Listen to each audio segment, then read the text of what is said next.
আসসালামু আলাইকুম। আমি মিমি বলছি, মিমিস কিচেন থেকে। আজকে আপনাদের সাথে আমি শেয়ার করব চিকেন হালিম রেসিপি।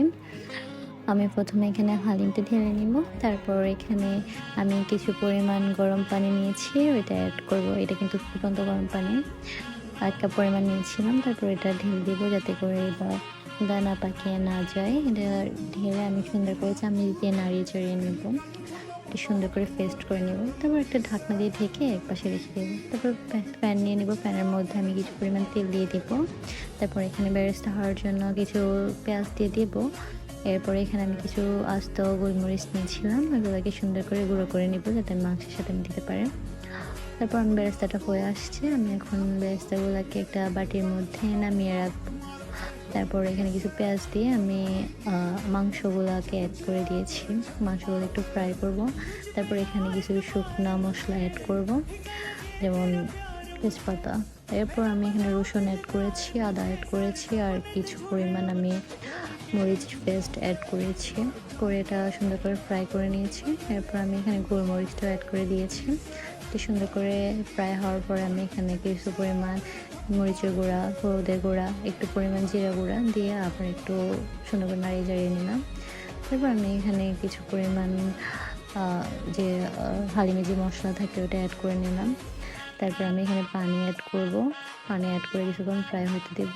তারপর এখানে আমি একটু লবণ দিয়ে দিয়েছি। তারপর ঢেকে দিয়েছি। এরপর আমি হালিমটাও মিক্স করে দিয়েছি, ওটা দেখানো হয়নি। তারপর আমি এখানে হালিমটাকে সুন্দর করে একটু ফ্রাই করে নিয়ে পানি অ্যাড করে দিচ্ছি। পরিমাণ মতো পানি দিয়ে আমি সুন্দর করে নাড়িয়ে চাড়িয়ে দিব।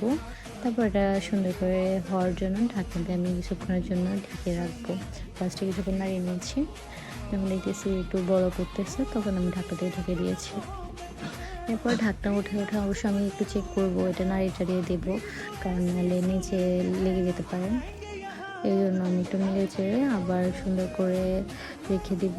হালিমের যে মশলাটা আছে ওইটা আমি যখন দেখছি হয়ে আসছে তখন এটা আবার একটু অ্যাড করলাম। তখন এটা দেওয়ার পরে 5 মিনিটের মতো আমি রেখে দিয়েছি চুলার উপর। তারপর এটা হওয়ার পর ঢাকনা দিয়ে ঢেকে দিয়েছি। তারপরে দেখলাম যে হ্যাঁ, এটা হয়ে গেছে।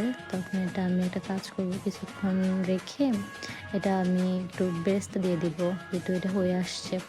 এরপর আমি এটা সুন্দর করে নামিয়ে রাখবো। তারপর এটার জন্য আমি বাগার করতে হবে। এজন্য একটা কড়াইয়ের মধ্যে কিছু পরিমাণ তেল দিয়েছি। তারপর পেঁয়াজ, রসুন এবং 3টা শুকনো মরিচ দিয়ে আমি সুন্দর করে এটাকে একটু ফ্রাই হওয়ার জন্য রেখে দিয়েছি। আবার এখানে পরবর্তীতে আমি তেজপাতা অ্যাড করেছি।